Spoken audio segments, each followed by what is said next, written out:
আপনাদের যারা প্রতিপক্ষ তাদের জন্য কোনো রাজনৈতিক স্পেস রাখছেন কিনা, সুদূর প্রসারী রাজনৈতিক চিন্তা?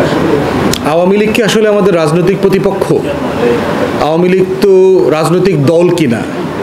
সে গত 16 বছর হেন কি কাজ করে নাই যে কারণে তাকে রাজনৈতিক দল আমাকে বলতে হবে? তাদের ন্যারেটিভটাও কিন্তু সেরকমই ছিল গত 15 বছর, যে বিএনপি রাজনৈতিক দল না, একটা সন্ত্রাসী দল, জামাত ইসলামী একটা জঙ্গি দল, আপনারা কোনো রাজনৈতিক অনুষঙ্গ না। বিএনপির বিরুদ্ধে কি গণ অভ্যুত্থান হয়েছিল? বিএনপির নেতারা খালেদা জিয়া কি পালায়া ভারতে চলে গেছিল? প্রশ্ন হচ্ছে যে আওয়ামী লীগ গণ অভ্যুত্থানের একটা পরাজিত দল। এই পরাজিত দলকে রাজনীতি করতে দেবার আকাঙ্ক্ষা তৈরি হওয়ার আগে তো দেখতে হবে সে আসলে রাজনৈতিক দলের মতো আচরণ করতেছে কিনা। গত 15ই আগস্টে দেখবেন হাসিনা তারে এখনও প্রধানমন্ত্রী দাবি করছে, যেখানে নির্বাচন হয় নাই, নির্বাচন ছাড়া দিল্লির ম্যান্ডেট নিয়ে এসে বসছে, পালায়াও দিল্লিতে চলে গেছে। সে এখনও দিনে রাতে বাংলাদেশের বিরুদ্ধে ষড়যন্ত্র করছে। আপনারা দেখেছেন কদিন আগে কলকাতায় অফিস খুলছে, দিল্লিতে অফিস খুলছে। এস আলমের সাথে গোপন বৈঠক করেছে। হাসিনা 4,000 কোটি টাকা চাইছে এস আলমের কাছে, 2,500 কোটি টাকা অলরেডি দিয়ে দিছে।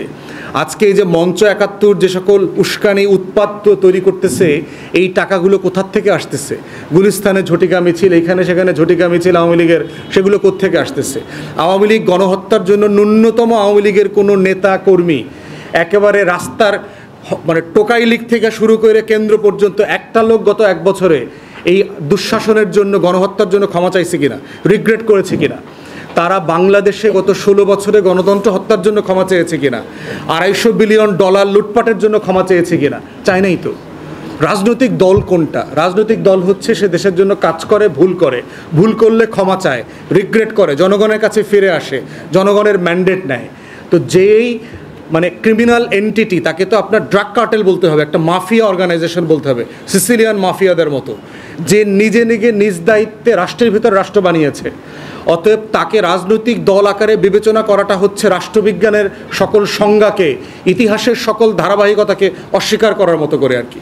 অতএব সেই ব্যাপারে আমরা বলেছি যে আওয়ামী লীগ প্রশ্ন ডিল করার কথা শুরু থেকে আমি বলেছি।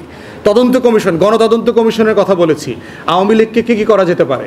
এখন এটা বিচারের অধীনে আছে, আন্তর্জাতিক অপরাধ ট্রাইব্যুনালে এটা দলের বিচার করা যাবে বলে ওখানে এখতিয়ার দেওয়া আছে। আমরা আশা করছি যে জুডিশিয়ারির একটা প্রসেসের মধ্য দিয়ে এই প্রশ্নটা রিজলভ হইতে হবে এবং ঐক্যমত্য কমিশনের প্রয়োজনে এজেন্ডাভুক্ত করে এটা আলোচনা করে রিজলভ করা দরকার। আমরা ওই আওয়ামী লীগ স্টাইলে যাচ্ছে তাই নির্বাহী আদেশ দিয়ে এটা সমাধান দেখি না। এটা সবার ঐক্যমতের ভিত্তিতে জনমতকে সামনে নিয়ে করতে হবে। আমি গত বছর এমনটাও বলেছিলাম, গণভোট দিয়ে দেন। আওয়ামী লীগ জাতীয় পার্টি 14 দলের ফেট কী হবে জনগণ ডিসাইড করুক যে তারা রাজনীতি নির্বাচন করতে পারবে কিনা। অতএব এই প্রসেসের মধ্য দিয়ে গেলে আজকে এই প্রশ্নগুলো রিজলভড হয়ে যেত একটা গণতান্ত্রিক পদ্ধতিতে।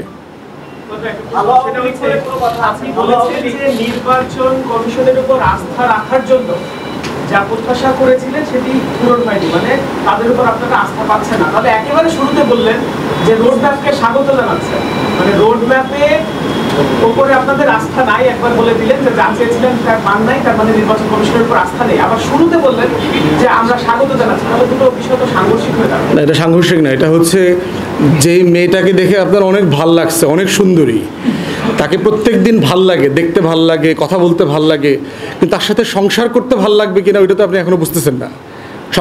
সংসার করার ব্যাপারে টেনশন আছে যে সে আসলে ভালো সাংসারিক হইতে পারবে কিনা।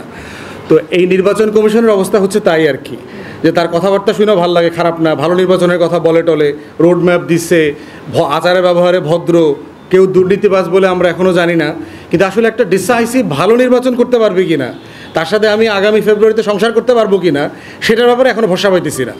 এই ভরসা পাওয়ার জন্য আরও কোন কোন জায়গাতে কাজ করা দরকার সেগুলো আমরা অ্যাড্রেস করলাম আর কি, এবং আমরা বোধ করছি এখনও সাফিসিয়েন্ট টাইম আছে। আপনি সারা বছর লেখাপড়া করেন নাই, কিন্তু 1 মাস আগেও যদি নীল খেতে যান, নোট গুছায় গাছায়, আমরা 3 দিন আগেও তো পরীক্ষা দিয়ে পাশ করছি আর কি। তো তাদের পরীক্ষায় পাশ করার মতো, নোট জোগাড় করার মতো সময় এখনও আছে, নীল খেতের দোকানও ওপেন আছে। এই বাস্তবতাগুলো আমরা তুলে ধরলাম যে আমরা বোধ করছি এই জায়গাগুলোকে অ্যাড্রেস করলে আস্থা আরও বাড়বে।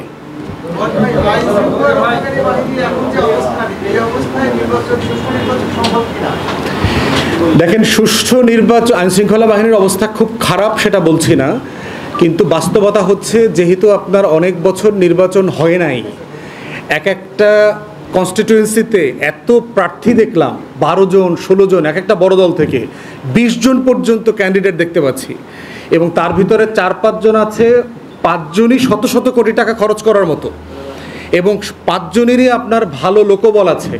তাহলে চিন্তা করে দেখেন কি পরিমাণ উৎপাত, ভায়োলেন্স সেখানে হবে।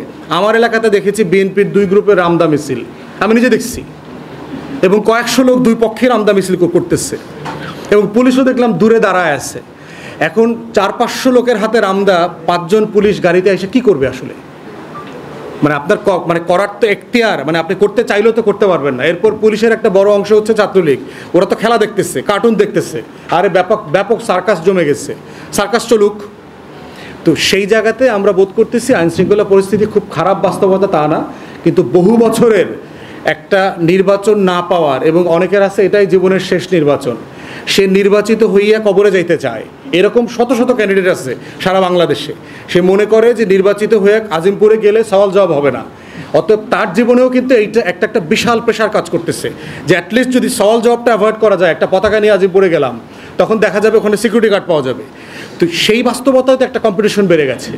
তো এই জন্য আমরা বোধ করছি যে এই টেনশনগুলো বাড়বে যত সময় আসতেছে, সেটাকে অ্যাড্রেস করার প্রস্তুতি নিতে হবে।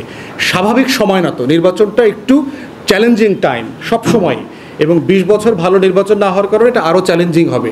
আওয়ামী লীগের একটা উস্কানি আছে, আপনি জানেন যে নির্বাচনকে কেন্দ্র করে হাসিনা কয়েক হাজার কোটি টাকা খরচ করবে শুধুমাত্র এখানে ঝামেলা করার জন্য, উৎপাত করবার জন্য। অতএব সেটাকে তো অ্যাড্রেস করতে হবে। এই জন্য প্রস্তুতিটা আরও ডিসাইসিভ, আরও অর্গানাইজড হওয়া দরকার বলে আমরা বোধ করছি।